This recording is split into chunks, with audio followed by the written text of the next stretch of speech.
دیکھو لوگ یہ کہتے ہیں کہ اتنے بچے ان کو پالیں گے کیسے ہم، ان کی تربیت نہیں ہو پائے گی.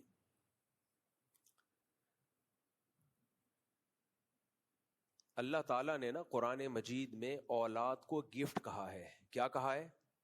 بولو گفٹ. یہب لمن یشاء اناسا ویہب لمن یشاء الذکور. جس کو چاہتا ہوں بیٹیاں گفٹ دیتا ہوں، جس کو چاہتا ہوں بیٹے گفٹ دیتا ہوں. او یزوجہم ذکرانا و اناسا. جس کو چاہتا ہوں دونوں گفٹ دے دیتا ہوں. مجھے ایک بات بتاؤ، آپ لوگ میرے پاس گفٹ لے کے آ رہے ہو، مثال وہی دینا جو اچھی ہو. میرے پاس گفٹ لے کے آ رہے ہو، ایک لفافے میں $1000، دوسرے میں $10,000، بلکہ مثال جب دینی ہے تو اچھی تو $1,000,00,000. کون سا دے رہے ہو؟ ایک لفافے میں ڈالر رکھنے کے لیے لفافے. خیر بہت سارے گفٹ لے کر آ رہے ہو. میں کہہ رہا ہوں بھائی میرے پاس تو کوئی پلاننگ ہی نہیں ہے ان پیسوں کو سنبھالنے کی. کوئی صاحب سوٹ لے کر آ گئے وائٹ، یہ لو بھائی. ایک صاحب شوز لے کر، ابے بھائی میرے پاس تو کوئی پلاننگ ہی نہیں ہے ان کو سنبھالنے کی، اس لیے میں نہیں لے رہا. دنیا میں ایسا کوئی دیکھا آپ نے؟ گفٹ میرے بھائی جتنا ہو لیا جاتا ہے، کیونکہ گفٹ ہے، پینلٹی نہیں ہے. ہاں لینے کے بعد پلاننگ کی جاتی ہے، یار اتنا پیسہ اکٹھا ہو گیا کیا کریں، کتنا صدقہ کرنا ہے، بحریہ ٹاؤن میں مزید کتنے پلاٹ لینے ہیں، گاڑی کون سی چینج کرنی ہے، یہ والی چھوڑ دو پرانا ماڈل ہو گیا نئی والی لے لیتے ہیں، مرغیاں دوبارہ مزید خرید لیں، شادیاں تو کر نہیں سکتے اب، یہ کر لیں وہ کر لیں، بچوں کو اور اچھے اسکول میں ڈال دیں وغیرہ وغیرہ. کیونکہ کھپانے کے لیے بہت جگہ میرے بھائی. کبھی دنیا میں کوئی ایسا بے وقوف نہیں ہوگا جس کو آپ نے گفٹ دیا اور کہ یار رکھنے کی جگہ نہیں ہے، وہ کہے گا لے آ بھائی جگہ بنا لوں گا، میں صدقہ کر دوں گا. یار یہ دنیا میں انگریزوں نے ہمیں ڈال دیا اس حماقت پہ. انہوں نے بولا اولاد گفٹ نہیں ہے بلکہ بوجھ ہے.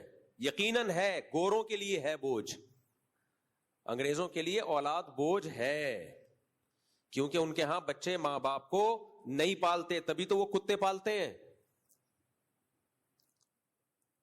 کتے پالتے ہیں وہ، ان کے ہاں بوجھ ہے. کو پتا ہے ہمارے کسی کام کی نہیں ہے. اولاد کے رائٹس ماں باپ کے رائٹس سے زیادہ ہیں. پتا ہے مرے ہوئے ہوں گے، پتہ نہیں جنازے میں بھی آئے گا کہ نہیں آئے گا، کچھ آتے بھی ہیں، ایسا نہیں ہے. تو بھائی وہ توحید پرست تھوڑی ہیں، وہ کلمہ گو تھوڑی، ہم کلمہ گو ہیں. تو گفٹ لینے میں پلاننگ نہیں کی جاتی ہے، لینے کے بعد پلاننگ کی جاتی ہے. تو اولاد جب اللہ کی طرف سے گفٹ ہے، آنے دو. پھر کیا ہے بھائی؟ اور یار دیکھو gift, there are 2 types of gift. ایک گفٹ ہوتا ہے میں آپ کو دوں، لوگ کہتے ہیں میرے باپ کا گفٹ ہے سنبھال کے رکھوں گا، میرے پیر و مرشد کا تحفہ ہے سنبھال کے رکھوں گا. کیا خیال ہے؟ وہ تو سنبھال کے رکھا جاتا ہے. حضرت مفتی تقی عثمانی صاحب دامت برکاتم کو کسی ان کے پٹھان شاگرد نے $10 گفٹ میں دیے، بہت غریب تھا. حضرت نے اس کو پلاسٹک کوٹنگ کرا کے رکھ لیا. یار ایک غریب آدمی نے گفٹ دیا ہے کتنی محبت سے، وہ $10 ان کے لیے کیا حیثیت اس کی، لیکن انہوں نے کیا کیا، فرمایا کہ میں نے اس کو رکھ لیا، اتنی محبت سے دیا. تو گفٹ کی قدر جب کی جاتی ہے دینے والا جب آپ کی نظر میں اس کی قدر ہو. گفٹ دینے والے کی اگر قدر آپ کے دل میں ہے تو آپ اس کے تحفے کی بولو قدر کرو گے، چاہے وہ سستا ہی کیوں نہ ہو. دیکھو بقرعید میں ہم گوشت کیوں کھاتے ہیں؟ بقرعید میں اللہ نے 4 دن روزے رکھنا حرام کر دیا کہ نہیں کر دیا؟ کیا خیال ہے بھائی صاحب؟ کیوں اللہ کہتے ہیں میں تمہیں گفٹ میں گوشت دے رہا ہوں، یہ جانور تم نے کاٹا کس کے لیے؟ بولو اللہ کے لیے، میرے حوالے کر دیا، میں اس کا مالک. اب میں نے تمہیں کہا کھاؤ، میری طرف سے کیا ہے؟ دعوت. تو کیا مطلب یہ عام دنوں میں جو ہم بکرے کھاتے ہیں یہ اللہ کے علاوہ کوئی اور کھلاتا ہے ہمیں؟ ہیں آپ لوگ بولتے ہی نہیں ہو یار، مزہ ہی نہیں آ رہا. عام دنوں میں ہم جو بکرے کھاتے ہیں یہ کیا جاپان کے سائنسدانوں نے پیدا کیے ہیں؟ یہ بھی تو اللہ نے پیدا کیے ہیں. لیکن اللہ نے کہا روزہ رکھو زیادہ بہتر ہے, شام کو افطاری میں کھا لینا, دن میں کیا رکھو, روزہ. لیکن بقرعید میں اللہ نے 4 دن 3 دن قربانی کے, چوتھا دن بھی روزے کو حرام کر دیا. کیوں حرام کر دیا؟ اس کو اسپیشلی اللہ اپنا گفٹ کہتا ہے کہ بقرعید کا گوشت یہ میری طرف سے تحفہ ہے, گفٹ ہے, میری طرف سے ضیافت ہے. تبھی صحیح حدیث میں آتا ہے ایام اکلن و شربن, کھانے پینے کے ایام ہیں یہ. اسلام میں صرف 4 دن ہی ہے کھانے پینے کے, باقی سارے روزے کے ہیں. 5 دن, ایک عید کا اور ایک 4 دن بقرعید کے, جن میں 3 قربانی کے, ایک ایام تشریق. 5 دن ہی ہے اسلام میں کھانے پینے کے, باقی سارا سال کم کھاؤ گے ثواب ملے گا, روزہ رکھو گے ثواب ملے گا. تو یہ کیوں اللہ نے بقرعید میں حرام کر دیا؟ اللہ نے کہا یہ میری طرف سے ضیافت ہے. اب گوشت تو ہم پورا سال کھاتے ہیں, لیکن اس گوشت کی نسبت کدھر کو ہو گئی؟ اللہ کی طرف. اب اس کی ویلیو ہماری نظر میں بڑھ گئی, ہم روزہ نہیں رکھ سکتے. اللہ کہیں گے یہ کیا بات ہے, میں دعوت کر رہا ہوں, تم روزہ اپنے دوست کے ولیمے میں گئے, دوپہر کو بلایا اور آپ کھا نہیں رہے, میرا روزہ ہے. وہ کہے گا یار میں نے تو 1 مہینہ پہلے بتا دیا تھا آج میرا ولیمہ ہے, کسی اور دن نہیں روزہ رکھ سکتے تھے. غصہ آئے گا نا اس کو. اس طرح اللہ کو بھی غصہ آتا ہے. تو اولاد, ہر نعمت اللہ کا گفٹ ہے, لیکن اولاد کو اسپیشلی اللہ نے اپنا گفٹ بولو قرار دیا. یہب لمن, ہبا کرتا ہوں, ہبا گفٹ. تو جو اللہ کا گفٹ ہے اس میں آپ کہہ رہے ہو بچے 2 ہی اچھے, واہ کمال ہو گیا. یہ گورے نے آپ کی کھوپڑی کیا کر دی ہے؟ خراب, کیونکہ اس کی اپنی کھوپڑی خراب ہو چکی ہے. ان کے لیے واقعی وہ پینلٹی ہے, عذاب جان ہے. ہمارے لیے عذاب نہیں ہے میرے بھائی. تو اس لیے اللہ کے گفٹ کو بھی گفٹ سمجھو.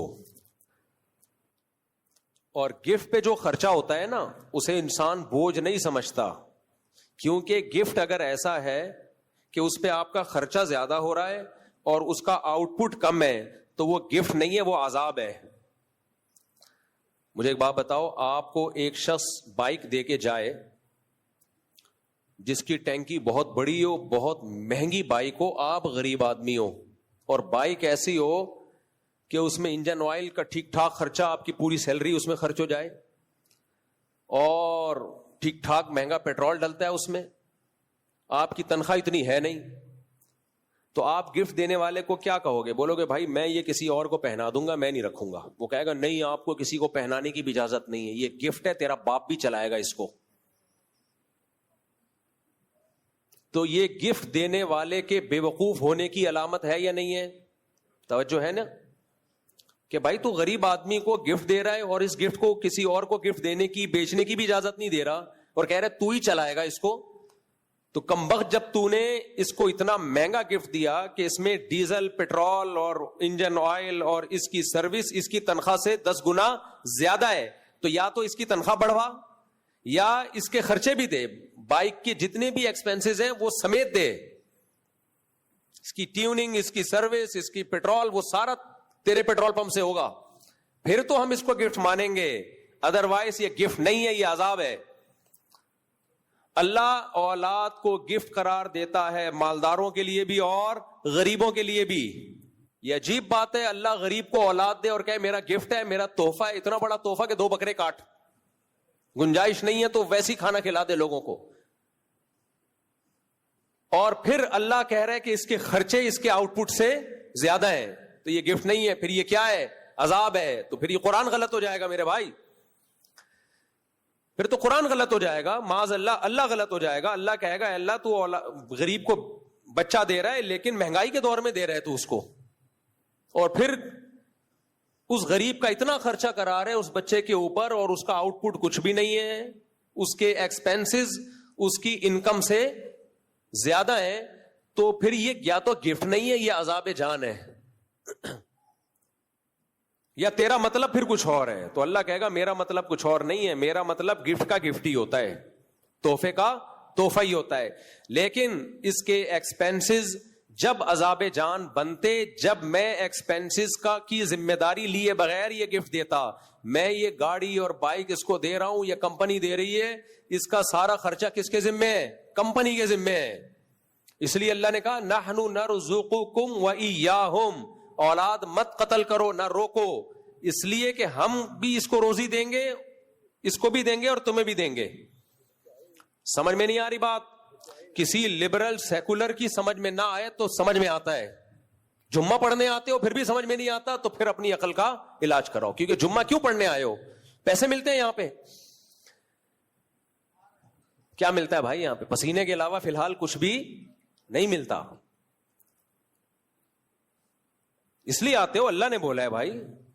جب اللہ کی بات پہ بغیر دیکھے ایمان لا رہے ہو اور جمعہ پڑھنے آ رہے ہو، تو جس اللہ نے جمعے کو فرض قرار دیا ہے اسی اللہ نے بولا ہے کہ رزق کی تنگی سے اولاد کو مت روکو. تو وہاں اللہ کی بات سمجھ میں کیوں نہیں آ رہی؟ یہ ہو سکتا ہے اللہ وہاں غلط بول رہا ہو، یہاں ٹھیک بول رہا ہو. یا تو میرے بھائی اللہ معاذ اللہ نقل کفر نباشت غلط بول رہا ہے تو پھر ہر جگہ غلط بول رہا ہے وہ. پھر جمعہ بھی چھوڑ دو آپ. سیکولر لبرل لوگ، ایتھیسٹ لوگ، وہ جمعہ نہیں پڑھتے، وہ کچھ بھی نہیں کرتے، نہ مندر جاتے ہیں، نہ چرچ جاتے ہیں، نہ جمعہ پڑھتے ہیں، نہ عبادت کرتے ہیں. وہ کہتے ہیں اللہ ہے ہی نہیں. وہ ایک طرف کو ہو گئے ہیں. ہم عجیب ہے یار، اللہ کو بھی مان رہے ہیں اور ہر چیز پھر ہم نے اسباب پہ ڈالی ہوئی ہے. اسباب اختیار کرنا فرض ہے، لیکن جب شریعت کے مقابلے میں آئیں گے، اللہ رسول کے مقابلے میں آئیں گے تو بھائی پھر کون ہے؟ اللہ پہلے ہے. پھر اللہ پہلے ہے بھائی صاحب. اس لیے اس پر امت کا اجماع ہے کہ غربت کے خوف سے آپ نسل نہیں روک سکتے کہ کھلاؤں گا کہاں سے. نا نا نا نا نا، یہ سیکولر لبرل لوگ یہ کام کر سکتے ہیں.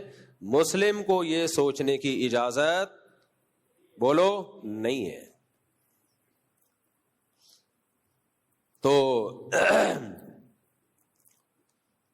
لوگ جلتے، ہر جس کی دماغ میں منفیت ہو نا، پوزیٹیوٹی نہ ہو، وہ ہر چیز کو الٹا لے کے جائے گا. میں خود بھگتا ہوا ہوں. یہ میرے دوست یہاں بیٹھے ہوئے ہیں، میری کیا حالت تھی، بچوں میں بچے پیدا کیے جا رہا تھا. لوگوں نے کہا تم اپنی انکم تو دیکھو مفتی صاحب. کھلانے والا اللہ ہے. اب جب اللہ کھلا رہا ہے تو ابے ان مولویوں کے پاس چندے کا پیسہ آ رہا ہے. خدا کی قسم نہیں آ رہا. 1 روپے حرام ہے مجھ پہ چندے کا. میں روزانہ میرے گھر والوں سے پوچھو، بیٹھ کے کیلکولیشن ہی کرتا رہتا ہوں کہ زکوٰۃ کی رقم میری رقم میں مکس نہ ہو جائے. یہ فلاں کل کتنی بڑی رقموں کا حساب لکھ کے روزانہ وصیت اپڈیٹ کرتا ہوں، روزانہ ڈیلی، کہ میں مر گیا تو لاکر سے پیسے نکلے تو فلاں فلاں کے ہیں، یہ میرے اس میں اتنے، باقی فلاں کے ہیں، 1 روپے مکس نہ ہو جائے. اس پہ کئی گواہ ہیں میرے پاس. اور اکیلا نہیں چھوڑا ہوا، 3 4 بندوں کو کے پاس وہ سسٹم ہے، نظام ہے، وصیت کی بھی ہے کہ ایک آدمی کے ہاتھ میں نہیں آئے گا. لیکن جب منفی سوچو تو پھر مثبت سوچو تو آپ بولو گے یار مفتی طارق مسعود بولتا تھا نکاح بھی کرو، اولاد بھی پیدا کرو، کھلانے والا کون ہے؟ اللہ. اور اس نے اللہ پہ توکل کیا، عمل کیا، سارے ماشاءاللہ بچے فٹ فاٹ زندہ، میں بھی زندہ. کتنے لوگوں نے مارنے کی کوشش کی، صرف اسی برکت سے نہیں مرا میں کہ اللہ نے کہا یہ مر گیا تو پھر مسئلہ یہ ہوگا کہ لوگ بولیں گے دیکھو یہ ہوتا ہے. مرنے کا کوئی بھروسہ نہیں ہے، کبھی بھی مر سکتے ہیں، لیکن اب تک تو بچ گئے نا. نہ بھوک سے مرے الحمدللہ، نہ کسی اور طرح سے مرے. اب کوئی مار دے تو الگ بات ہے یہ سن کے. تو اور اپنے ساتھ کے بھی ہم نے لوگوں کو دیکھا، بچے بھی ہو رہے ہیں، شادیاں بھی. ہمارے جو دوست ہیں جن کا میں اکثر نام لیتا رہتا ہوں، بیچارے کی محدود آمدن ہے، بچے بھی پیدا ہو گئے، بڑے بھی ہو گئے، بچوں کی شادیاں بھی کرتی ہیں، ان کے بھی بچے ہو گئے. اور بیچارہ پیسے والا سوچتا رہے گا ایکچولی ابھی آمدن اتنی ہے تو ایکچولی اس میں اتنے ہو سکتے ہیں، ایکچولی وہ ایکچولی کرتے کرتے بڈھا 1000 گز کا بنگلہ، پھر وہ کہے گا اب ایکچولی کا ٹائم نکل گیا. تو توکل پیدا کرو، اللہ چہروں پہ رونق لے کر آئے گا. ہر وقت یہ جو منہ خراب ہے نا ہمارا،